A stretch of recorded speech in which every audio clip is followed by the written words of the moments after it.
Next season na nga ba natin makikita ang unang beses na hindi na magkasama sa isang kupunan ang Splash Brothers na sina Klay Thompson at Stephen Curry? Saang team nga kaya nababagay si Klay Thompson?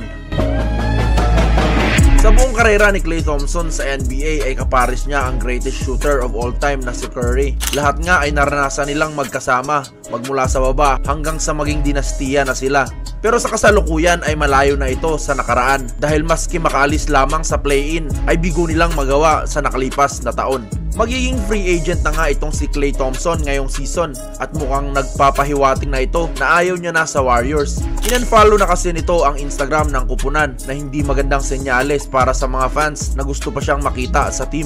Hindi nga matatangging naging matagumpay sa Warriors itong si Klay Thompson kung saan siya nakakuha ng 4 na kampyonato at ilang beses pang nakasama sa All-Star Games. Pero hindi na nga ata sa kanya importante ang nakaraan at nakapokus na lamang sa hinaharap.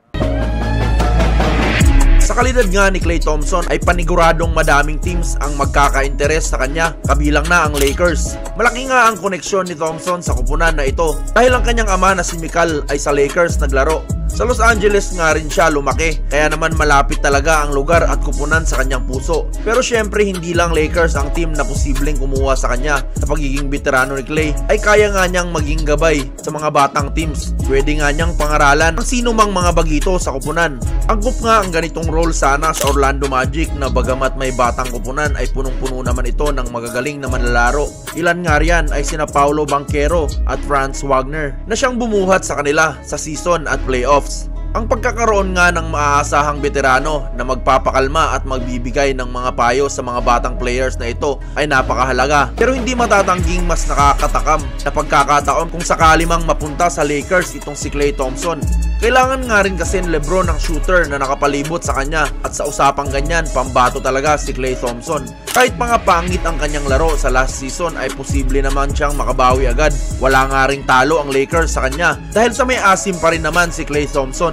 Kailangan niya nga lamang siguro ng bagong pagsisimula at tsansang patunayan na kaya niya pa namang makipagsabayan sa liga kahit pa tumatanda na rin siya. Kilala naman natin si LeBron James na mahilig sa mga veteranong players, lalo pa ang mga eksperyensado na sa championship. Alam na nga kasi nila ang dapat gawin para maabot ito at hindi na kailangan pang turuan.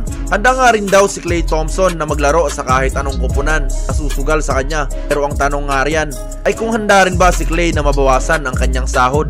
Ang Lakers nga kasi ay madaming free agents na kailangan munang problemahin. Pero kung sakaling magawan ito ng paraan ng kupunan at mapapirma nila sa mas mababang kontrata si Klay Thompson ay panalong-panalo nga ang Lakers dito. Tingin nyo ba mga idol, swak nga ba sa Lakers itong si Klay Thompson? Ayaw na nga rin kaya niya sa Warriors? I-komento nyo lang sa baba ang inyong opinyon.